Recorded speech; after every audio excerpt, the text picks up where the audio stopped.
생활 속 법률 히어로 이승우 변호사의 사건 파일.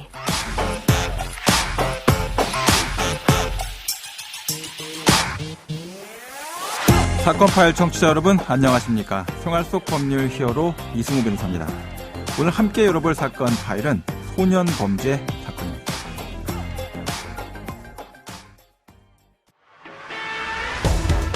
청소년이 범죄를 저지르고도 촉법소년이란 이유로 처벌을 피한다는 비판 여론이 높습니다.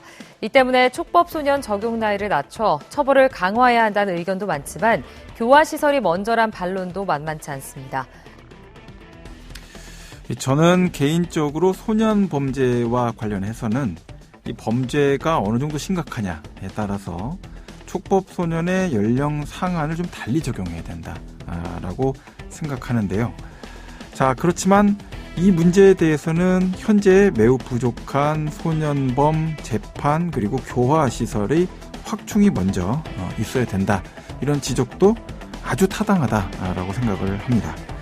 자, 오늘 이제 가정법률 그리고 소년범에 대한 많은 경험을 갖고 있는 법무빙 법승 남양주 사무소의 박세미 변호사와 알아보도록 하겠습니다. 안녕하세요, 변호사님. 네, 안녕하세요. 네. 자, 촉법소년 논란이 좀 끝날 것 같으면 또 터지고 뭐 그렇게 되면서 계속 논란이 이어집니다. 지난달 이제 배현진 의원을 피습한 그 사건으로 다시 또 촉법소년이 도마에 올랐거든요. 촉법소년 연령 낮춰야 된다. 뭐 1살 낮춰야 된다. 2살 낮춰야 된다. 아니다 더 낮춰야 된다. 뭐 이런 법안들에 대한 얘기들도 실제로 상정이 되기도 하고 있죠. 네, 그렇습니다. 최근 국민의힘 배현진 의원은 10대 청소년이 습격하는 등의 사건이 일어나면서 꾸준히 있어왔던 촉법소년 연령 조정 논의가 다시 한번 불거졌습니다. 네네. 정부와 국회는 잇따라 관련 법안을 발의하고 있습니다. 그러나 또 하나 중요한 것은 촉법소년에 대한 논의 외에도 14세 이상 19세 미만 범죄소년의 범행들이 날이 갈수록 흉악해지고 있다는 점에도 대책이 필요할 것으로 보입니다. 네네. 한국형사법무정책연구원의 자료에 따르면 2022년 살인, 강도, 방화, 성폭력 등 강력범죄를 저지른 소년범은 4,907명에 달했으며 3년 연속 증가하는 추세이기 때문입니다. 그러니까 지금 이게 굉장히 좀 문제인 점이 출산율 자체는 떨어지고 있는데 범죄는 증가한단 말이에요. 더더군다나 소년 범죄가. 그렇습니다. 그렇죠? 학생은 줄는데 소년 범죄는 늘어나는 거죠. 이게 사실 굉장히 기현상이고 어떻게 보면 급증하고 있다고 볼 수도 있는 그런 패턴인데, 자, 요즘 또 일반 범죄하고 소년 범죄를 이게 뭐 소년이라고 하니까 소년 범죄인 줄 아는 거지. 범죄 내용만 보면 이게 소년이 한 건가? 학생들이 한 거야? 이렇게 생각되는 그런 구분이 불가능한 사람들이 많거든요. 자, 최근에 일어난 소년 사건을 하나 좀 먼저 시켜 주시죠. 네, 소년이 피해자에게 약점이 있다는 것을 이용하여 성착취물을 제작하고 이를 친구들에게 유포하였을 뿐만 아니라 촬영물을 이용해서 협박하고 강요하는 행위로 성인과 같이 형사 기소된 사건이었습니다. 네네. 거기다 거주지에서 체포된 뒤에 영장 실질 심사를 거쳐서 구속되어 수사받고 재판받았던 사건입니다. 예. 촬영한 영상과 촬영물을 이용한 뭐 협박 그리고 가혹행위 등이 너무 잔혹해서 이를 재판부에서는 너무 엽기적이다라고 판단할 정도였습니다. 예. 하지만 소년이 소년보호 처분을 받은 적이 없고 소년의 재범 가능성을 낮추고 교화하기 위해서 치료가 꼭 필요하다는 점, 보호자의 보호 의지가 강하며 보호 능력이 충분하다는 점을 강조했었습니다. 예. 이와 같은 소년의 양형을 두루 고려해서 형사재판부는 소년부로 송치해 주었던 사건입니다. 자, 이제 소년의 사안이라도 성범죄 사건은 사실은 물리력이나 이런 것들이 필요한 게 아니다 보니까 상당히 심각한 사안까지 많이 가게 되더라고요. 지금 말씀하신 사건 초범이고 그랬지만 실제 그 재범의 경우에는 어떻게 반영되는지도 좀 궁금하고요. 소년일 경우에는 이와 같은 성착취물 사안에 대해서 처벌을 또 안 받는다. 이런 또 의문을 갖고 있는 분들도 많이 있거든요. 이 사건에 대해서는 이제 어떻게 우리가 봐야 될지 좀 설명을 더 해 주시죠. 네, 최근에 의정부지방법원에서 있던 사건을 하나 소개시켜드리겠습니다. 네네. A씨는 지난 2022년 5월 스마트폰 랜덤 채팅 앱을 통해 10대 B양을 알게 됐습니다. 네네. B양과 메신저를 통해 연락하며 지나던 지는 2월 과거 B양이 보내줬던 나체 사진을 B양에게 전송하면서 매일 연락하며 신체를 찍어달라고 요구했었습니다. 예.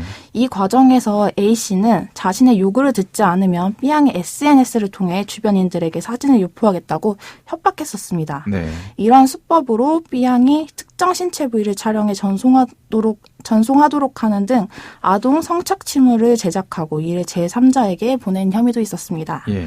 그런데 조사 결과 A씨는 지난 2020년에도 같은 범죄를 저질러 법원의 소년부 송치 결정을 받은 전력이 있는 것으로 드러났습니다. 네네.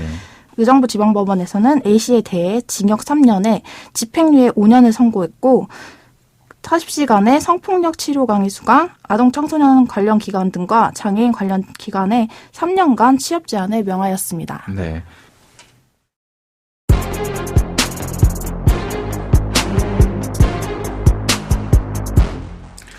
자, 우리가 이제 소년 범죄를 두고 여러 가지 선처에 대한 문제들에 대해서 좀 고민을 하고 있고, 최근의 사회의 추세는 처벌을 강화해야 된다.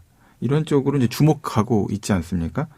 자, 변호사님께서 볼 때 이 소년 범죄의 특징, 좀 짚어봐야 될 것들, 어떤 부분이 있는지를 좀 이야기해 주시죠. 네, 오늘은 다른 특징에 대해서 설명해 드릴 건데요. 네네.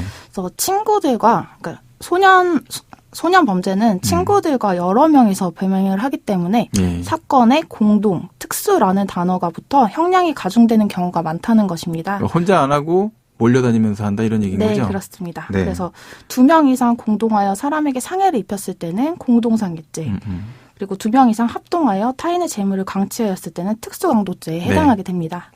제가 진행했던 사건은 10명의 소년이 공동하여 특수강도 및 강도상해의 범행을 한 경우였습니다. 예. 제 의뢰인을 포함하여 2명만이 구속되어 성인들과 같이 형사재판을 받게 되었고 불구속으로 수사받고 있던 다른 공범 소년들은 의뢰인들에게 예. 모든 책임을 미루던 상황이었습니다. 네네. 심지어 의뢰인의 나이가 만 19세에 가까운 연령이었다는 점, 그리고 이미 과거에 다수의 소년보호 처분을 받았다는 점 등에 비추어서 네. 형사처벌을 받게 된다면 상당히 중형 선고가 예상되는 상황이었습니다. 2명만 구속이 됐다는 얘기는 경험으로 보나 상황으로 봤을 때 2명의 구속된 소년들이 주범이다. 네, 가담의 정도가 주범이다라고 본 거잖아요. 네, 그렇습니다. 그러면은 더 센 처벌을 받을 수밖에 없는 상태인데 더더군다나 나머지 한 8명 되는 친구들은 그쪽으로 더 사안의 책임을 다 몰았다 이런 얘기인가요? 네, 맞습니다. 어떻게 상황이 진행이 됐습니까? 그래서 불구속 공범들에 대한 증인신문을 통해서 의뢰인의 가담 정도를 다소 검사와는 다르게 판단되도록 했었고, 예. 그리고 소년의 양형, 소년이 몹시 반성하고 보호자들이 적극적으로 피해자들과 합의에 이를 수 있도록 노력하였다는 점 등을 종합해서 형사재판부는 이번에 하나여 소년에 대하여 보호 처분을 통한 교화 선도하는 것이 바람직하다는 이유로 소년부 송치 결정을 내렸었습니다. 굉장히 관대한 처분이 나온 거네요. 네, 그렇습니다. 구속 사안에 대한 소년부 송치가 나온 거니까요. 자, 이제 개인 행동이 아니라 함께 범죄를 저지른다라는 거를 이제 우리가 강력하게 처벌하는 이유는 쉽게 그 군중심리 또는 다수의 어떤 우위를 이용해서 잔인하거나 폭력적인 상황이 발생할 수가 있고 피해 상황이 커질 수 있기 때문에 더욱 좀 가중 처벌을 하는 건데, 자, 이 경우에 사실은 수사나 재판 과정에서 가담의 어떤 주동자라고 지목된 사람의 가담 정도가 그 정도는 아니다라고 다투는 게 상당히 어렵잖아요. 어떻게 그 부분에 대해서 구분해서 설명을 좀 하실 수 있었을까요? 네, 이게 검찰과 경찰 수사 진행 과정에서 가담의 정도를 소명할 수 있었으면 좋았겠지만 그 이후에 착수된 사건이라서 재판에서 공범들에 대한 증인신문을 통해서 그 가담의 실제 가담의 정도가 어느 정도인지를 일단 밝힐 수가 있었습니다. 예. 그래서 만약에 수사 단계에서부터 좀 저희가 변호인의 조력을 받을 수 있다고 하면 그러면 그때 단순 가담자의 같은 경우에는 소년부 송치를 이끌어낼 수 있어야 하고 그리고 주범인 경우라도 자기가 가담한 정도만큼만 처벌받을 수 있게끔 하는 것이 중요할 것이라고 생각됩니다. 네, 지금까지 박세미 변호사와 함께했습니다. 오늘 말씀 고맙습니다. 감사합니다. 생활 속 법률 히어로 이승우 변호사였습니다. 내일도 사건에서 여러분들을 구해드릴 사건 파일 함께 열겠습니다.